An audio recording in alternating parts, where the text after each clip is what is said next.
Ever shift into drive, wait half a second, and feel a dull thud before the car finally moves?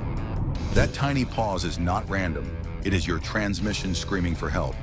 Ignore small warning signs like that, and they quietly turn into a $3,000 rebuild. In this video, we walk through 11 early symptoms working mechanics check first, and one fix under $100 that can add years of reliable life to your transmission. Let's go save your car. Sign 1. Delayed engagement when shifting into drive or reverse. What you feel is simple and scary. You slide the lever to drive or reverse. The drivetrain hesitates, then thumps as it finally grabs. A clunk that rattles confidence. That pause is a warning that hydraulic pressure is late to build. Common triggers include low level, wrong fluid, cold, thick ATF, a partly clogged pickup screen, or a confused range sensor sending mixed signals. Test it cleanly. On level ground, foot on the brake, shift from neutral to drive, and count softly until the car begins to creep. Repeat in reverse, then once warm.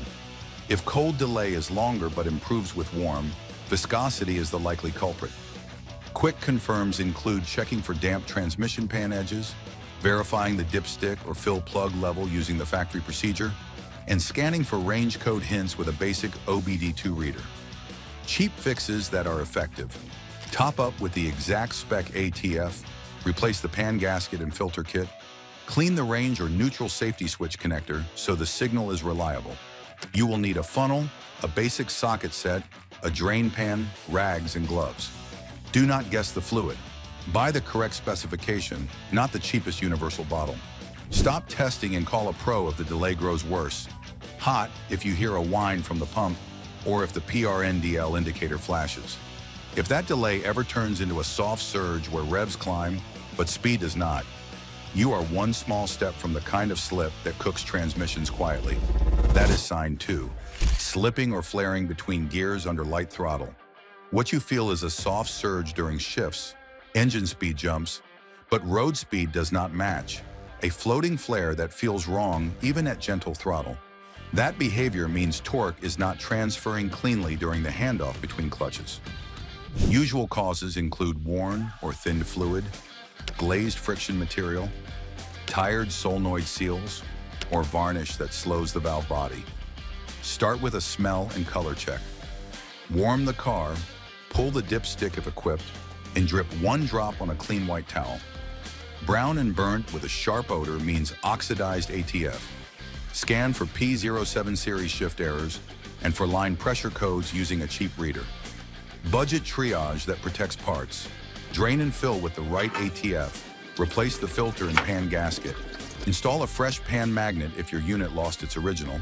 And clean the main harness connector and the battery ground so control signals stay stable. Keep the heat down while you wait for parts. Drive gently, avoid extended hills, and skip towing. If the unit still flares after fresh fluid and filter, the issue may be inside the valve body or within worn clutch packs and will need a specialist.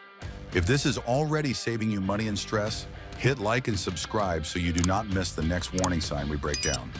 When that gentle slip turns into a steady rumble at cruise, you are feeling the torque converter itself start to complain, and that shudder is exactly what we break down in sign 3. Sign 3, low speed rumble, strip shudder at steady cruise. What you feel is a faint vibration at 35 to 55 miles per hour under light throttle that vanishes with the smallest throttle change. It mimics a rough road but repeats on the same stretch.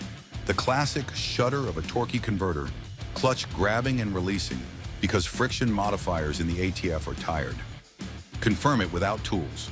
Reproduce the shudder on a flat road, then press the overdrive button off and watch the vibration disappear as lockup cancels. Try a slight throttle nudge and see the shake stop instantly. The budget fix that saves thousands is stage drain and fill using the exact specification ATF until color and feel stabilize. Repeat over a few days so you dilute old fluid without shocking the system. In some applications, a friction modifier additive is allowed by the service information, so verify that policy for your model before use.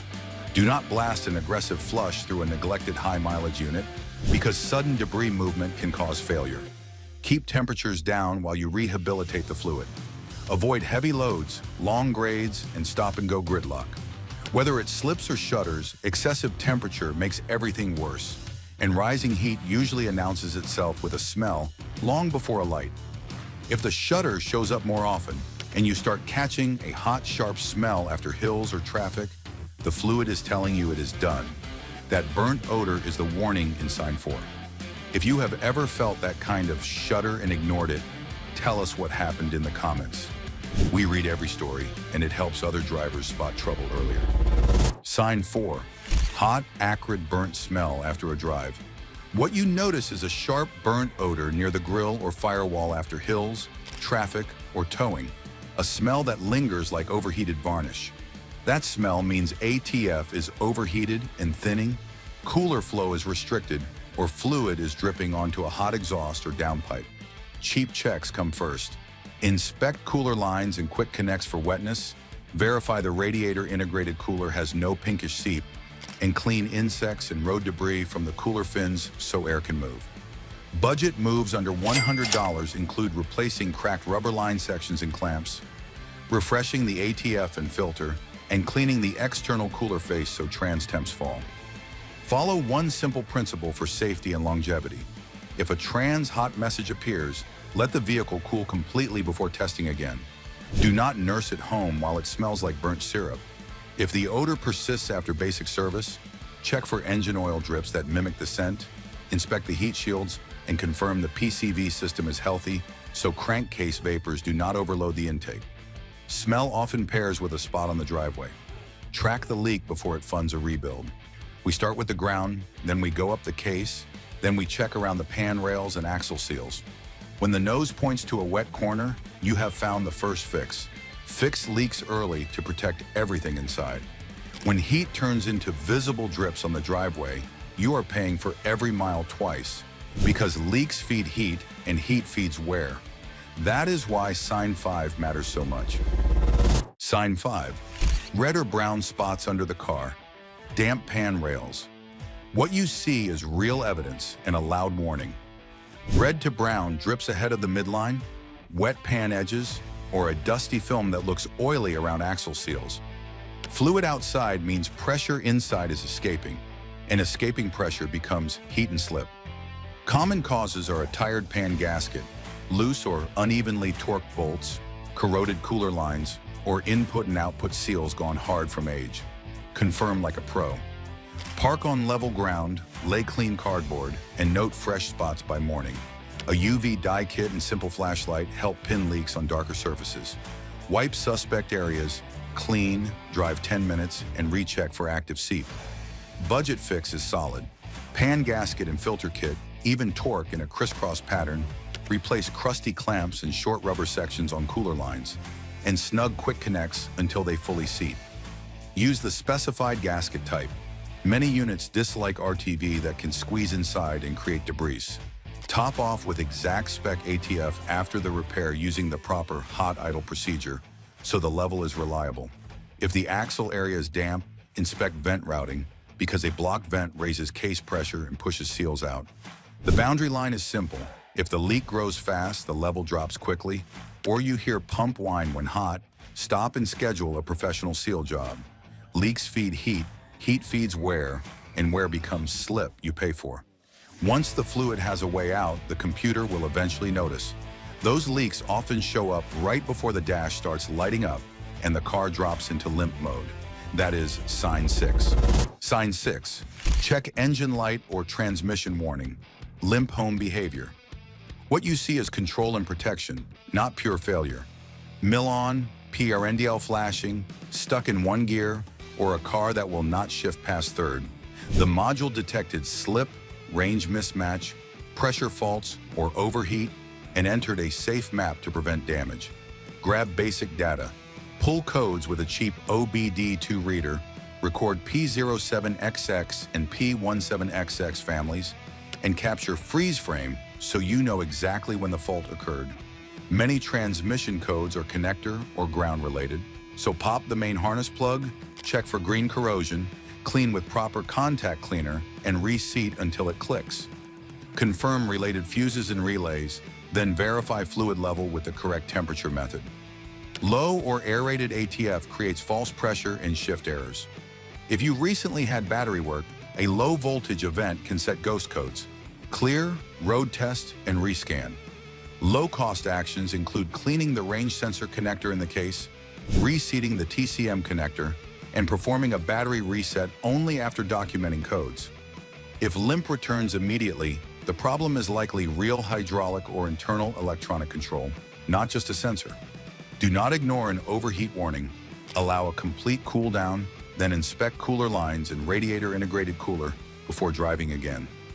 Repeated limp mode under light throttle after a fresh filter and correct level means get a pressure test. If you ignore those lights and keep driving, the next clue is sound. And fresh whine or buzz from the case is your last cheap chance to act. That is exactly what we cover in Sign 7. Sign 7, new whining, humming, or harsh buzzing from the transmission. What you hear is information that points at pressure, flow, or bearings. A pitch that rises with road speed often suggests gear or bearing wear. A turbine-like whine at idle that changes with gear selection usually points to pump aeration or a clogged pickup starving the pump. Start with simple checks. Verify fluid level hot and idling in park if the service info says so. Many units demand a precise temperature to read true. Drive a short loop, then listen again in park. Neutral, and drive with your foot on the brake. Changes between ranges help separate pump noise from drivetrain resonance. Under $100 path is classic. Drain into a clean pan, inspect for silver glitter and brown clutch dust. Clean the magnet, replace the filter and pan gasket, and refill with exact spec ATF. That service restores flow, calms pump whine, and drops operating heat, which protects seals and clutch packs. If the pan shows chunks or heavy metal flakes, stop. That is internal failure that needs a professional teardown or a Riemann unit. Do not add random fix-in-a-bottle thickeners. Many swell seals temporarily while starving valves and passages later. A small hiss that appears only cold often fades after fresh fluid. A buzz that grows louder hot is serious. Use a mechanic's stethoscope on the case ears with care to localize, but never near rotating parts. Some noises are not bearings at all. They are violent pressure changes that feel like harsh shifts and end with a thunk. Before we go further, tap like and subscribe if you want more reliable, not expensive, fixes based on what we see in real shops every week. When the noise is joined by hard, banging shifts or a thunk as you stop, the inside is no longer happy, and every drive is adding stress. That harsh behavior is sign 8. Sign 8, harsh shifts, bang into gear, or a thunk when stopping. What you feel is impact, not power. Every change lands like a kick, or a solid clunk hits as you roll to a stop. Pressure control is likely dirty, line pressure is unstable from a clogged filter, or a cracked engine or trans mount is turning normal movement into cabin shock. Triage with basics first. Scan for adaptive shift codes, check fluid level and condition hot, and verify the throttle body and pedal signal are smooth since erratic throttle input confuses shift timing. Budget actions that work. Do a fluid and filter service with the right ATF, clean the pan magnet, and reset adaptive shift only if your service info allows that procedure. This lets the module relearn with fresh, stable pressure. Inspect the torque strut and dog bone mounts with a pry bar. Torn rubber lets the drivetrain rock and makes each shift slam. Replace cheap mounts before they break nearby exhaust or axles. Driving habit matters too. Never rock between reverse and drive while rolling or when the unit is hot. Give the pressure a second to stabilize and the clutches to release. If harshness improves for a day after a reset, then returns hot. The pressure control solenoid may be sticky from varnish. A proper fluid refresh often helps. Boundaries are clear. If it bangs regardless of temperature, or you hear a metallic clank from deep in the case, stop testing and book a hydraulic pressure check. Automatics suffer from abuse. Manuals suffer from neglect and bad habits too, so both deserve respect. If you row your own gears, the same story shows up as grinding, notchiness, or a clutch that grabs way at the top. That manual misery is what we unpack in Sign 9. Sign 9, manual grind, notchiness, or clutch that engages at the top. Feel a crunchy shift sliding into second or third, a long, vague throw, or engagement only at the final inch of pedal travel. This is an early warning that friction and hydraulic control are not happy. Causes include old gear oil that has lost protection, a worn clutch disc and pressure plate, or a sticky hydraulic circuit with air trap. Cold mornings exaggerate symptoms because thicker fluid slows synchros. Keep it simple and start cheap. Replace the manual transmission fluid with the specified manual trans fluid, not a mystery blend, and aim for a steady, level fill. Bleed the clutch hydraulics until the pedal returns crisply. A tiny air bubble can mimic failure. If you have a cable clutch, adjust free play to spec so the disc can fully clamp. Inspect the slave hose for cracking or damp weep and swap it if suspect. Rubber that looks fine can hide internal decay. Test by rev matching your downshifts. If the grind fades when you match revs, the synchros are tired, but fresh fluid can buy time. If the bite point still lives at the top after service, plan for a clutch kit before metal meets metal. Do not ignore vibration in the pedal. It may point to a bent release fork or failing release bearing. Whether you row your own or let the computer choose, temperature swings clearly reveal the next pattern. When a gearbox feels fine at one temperature and awful at another, the fluid and internal clearances are already on the edge. That temperature pattern is the key to sign 10. Sign 10, fine cold, bad hot, or fine hot, bad cold. Notice a gearbox that behaves smoothly on a chilly morning but turns erratic once warm, or the reverse, where it stumbles when cold, then settles after a cruise. Temperature sensitivity is a reliable clue. Worn fluid loses viscosity stability, a marginal pump leaks internally when thin, and sticky valves change as heat builds. Start with simple evidence. On a safe loop, verify the pattern with the same throttle and route so the comparison is honest. Take low-risk steps. Do a stage drain and filter refresh friction modifiers without shocking the unit. One service per weekend is fine. Confirm cooler flow by feeling the inlet and outlet lines after a short drive. One clearly warmer than the other means the cooler is working, and both cold hints at blockage. Clean the mass airflow sensor and fix any misfire because unstable engine torque makes shifts feel worse than they are. Inspect harness connectors for moisture and light corrosion that grows with heat. Clean. Avoid universal additives that promise miracle fixes. Unless the maker allows a friction modifier, skip it. If the unit slips only when hot after fresh fluid, suspect a tired pressure control solenoid or a pump that bleeds when thin. If it balks only when cold, think of thick fluid masking wear or valves that stick until heat frees them. The last silent killer masquerades as drivetrain roughness, but starts with vibration.